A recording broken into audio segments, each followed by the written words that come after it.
Selamat malam teman-teman bisnis mikro, jumpa lagi dengan saya Alex di bisnis mikro.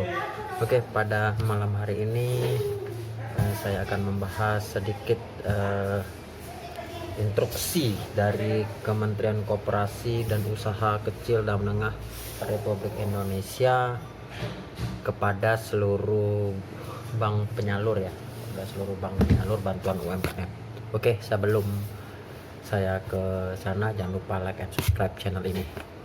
Oke, teman-teman bisnis mikro, seperti yang kita tahu, pemerintah akan menyalurkan bantuan UMKM untuk 12 juta UMKM yang mana sebentar lagi akan terrealisasi menjadi 12 juta UMKM. Nah, oleh sebab itu ada beberapa hal ya yang disampaikan oleh Kementerian Koperasi dan Usaha Kecil dan Menengah Republik Indonesia mengenai pencairan bantuan UMKM. Oke, apakah itu? Ikuti terus video ini. Jadi teman-teman, nampaknya sebentar lagi pendaftaran bantuan UMKM akan ditutup. Hal ini dikarenakan Kementerian Koperasi dan Usaha Kecil dan Menengah Republik Indonesia sekarang lebih fokus kepada percepatan penyaluran bantuan UMKM yang akan dimaksimalkan sebelum akhir ya, kayaknya sebelum akhir Desember 2020. Nah, dengan demikian mungkin nanti tahapnya udah di stop, berarti kemungkinan besarnya bantuan UMKM itu sudah tercapai untuk 12 juta UMKM. Jadi bagi yang sudah dapat ya syukuri, dan bagi yang belum dapat jangan lupa mencoba apabila nanti ada bantuan UMKM. Nah, sekarang yang banyak terjadi masalah adalah banyaknya bantuan UMKM itu yang tidak bisa diambil. Hal ini dikarenakan ada blokir yang dilakukan oleh pihak pusat kepada bank penyalur. Jadi menyebabkan banyak yang bertanya-tanya kenapa belum bisa dicairkan. Oleh sebab itu Kementerian Koperasi itu sudah mengeluarkan sebuah surat. Nomor suratnya cukup dirahasiakan ya, tentang standar operasional prosedur. Jadi ternyata di Kementerian Koperasi itu ada SOP-nya mengenai tata cara penyaluran dan pencairan bantuan UMKM.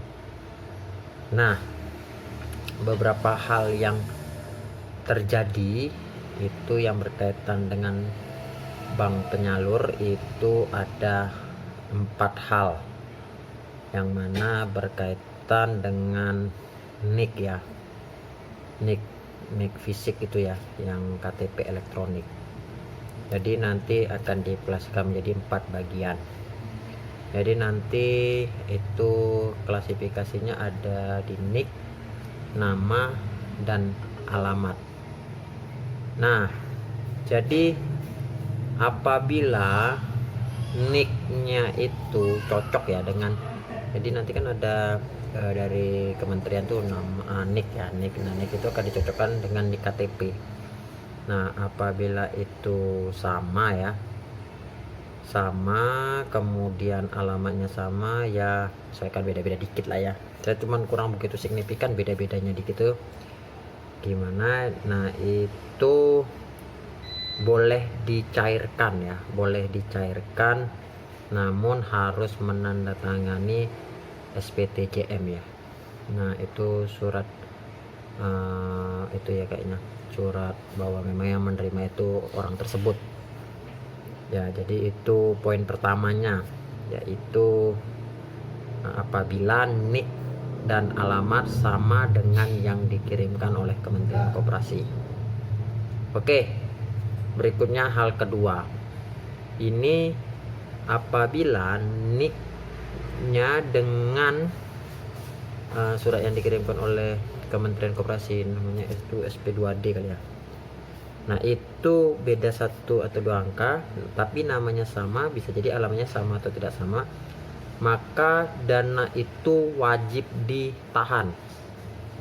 Dan bank penyalurnya, ibaratnya misalnya bank si A, itu harus melaporkan kepada bank penyalur pusat.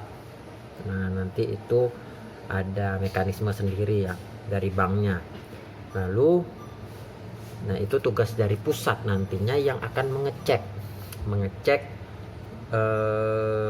NIK itu. Nanti akan dicek, lihat data pinjaman perbankan. Nah ini seperti yang saya bahas kemarin, ternyata benar teman-teman bahwa bukan hanya pinjaman KUR yang tidak boleh menerima bantuan UMKM, tapi kredit usaha lain teman-teman, kredit usaha pun tidak boleh ya. Jadi kredit usaha selain KUR itu juga tidak boleh mendapatkan bantuan UMKM. Nah makanya nanti apabila bank penyalur pusat merasa pada saat pengecekan data itu memiliki pinjaman, maka penerima itu akan direkap lalu akan dilaporkan dan dana harus dikembalikan ke kas negara. Nah ini yang saya takutkan teman-teman, apabila teman-teman yang sebelum-sebelumnya udah dapat tapi ternyata masih memiliki pinjaman ya, baik itu KUR maupun non KUR. Nah yang nantinya uangnya harus dikembalikan ke negara. Nah itu bukan dijadikan sebuah pinjaman, tapi memang harus semuanya dikembalikan oleh negara. Oke, berikutnya yang ketiga, ini ya yang mengenai NIK ya, ini ya teman-teman, KTP tadi ya. Kata NIK-nya itu sama, tapi namanya beda teman-teman. Nah ini yang bahaya. Terus alamatnya juga beda, jadi misalnya NIK-nya sekian. Nah NIK yang diberikan Kementerian Koperasi sama juga sekian. Tapi namanya misalnya nama yang pertama Gito, nama yang kedua Gono. Nah itu udah beda teman-teman. Mana yang alamat Gitonya misalkan di Jakarta, Gononya di Semarang. Jadi itu harus segera dilaporkan teman-teman untuk dicek ke data Dukcapil. Jadi nanti itu peran Dukcapil ya teman-teman. Nah apabila ternyata memang beda orang, itu mungkin dia akan dikembalikan ke negara. Tapi apabila sama, nah nanti tinggal Dukcapil yang melaporkan kembali teman-teman ya ke Kementerian Koperasi. Oke, nah yang terakhir teman-teman ya, itu apabila NIK-nya nomor kependudukannya itu beda dengan yang dari Kementerian Koperasi, tapi namanya sama atau alamatnya bisa sama atau tidak sama, maka data tersebut juga harus segera dilaporkan ke Dukcapil. Jadi semua dananya tetap diblokir, nanti dari Dukcapil lah yang akan memberitahukan kepada Kementerian Koperasi, lalu Kementerian Koperasi mungkin akan melaporkan ke bank penyalur sehingga dibuka blokirnya. Jadi demikian ya teman-teman ya. Jadi teman-teman, berdasarkan administrasi mengenai data kependudukan atau KTP tadi teman-teman, bisa diambil kesimpulan bahwa ada 4 hal yang akan dilakukan pengecekan, yang mana apabila poin pertama tadi sama ya, nomor KTP-nya dengan yang dikirimkan oleh ini, kemudian ya beda-beda dikit namanya ya, kemudian alamatnya sama, itu tinggal dari bank penyalur ya yang melakukan koreksi lalu segera dibukakan. Tapi ada tanda tangannya SPTJM tadi. Tapi kalau yang poin 2, 3, 4, kalau NIK-nya ada yang berbeda, nama sama atau sama alamatnya juga sama tapi NIK-nya beda ya, itu tetap harus dilaporkan agar segera dicek dan uangnya harus dikembalikan apabila memiliki pinjaman ya, dana tetap ditahan. Nah yang ketiga, apabila NIK-nya beda sama ya, tapi nama temennya beda, lapor ke Dukcapil untuk melakukan proses pengecekan ulang. Yang keempat sama juga, apabila beda nama sama-sama tetap harus lapor ke Dukcapil. Jadi itu teman-teman kesimpulannya nanti berdasarkan NIK. Makanya teman-teman disuruh bawa KTP untuk ngecek antara KTP asli teman-teman dengan form dari Kementerian Koperasi apakah sesuai. Makanya kan itu ada SMS tuh, pemilik NIK sekian. Nah itu yang akan dicek ya teman-teman ya, takutnya ada kesalahpahaman. Oke, jadi demikian teman-teman proses pengecekan mengenai NIK ya, mengenai NIK dari KTP teman-teman dibandingkan dengan NIK yang dikirimkan oleh Kementerian Koperasi.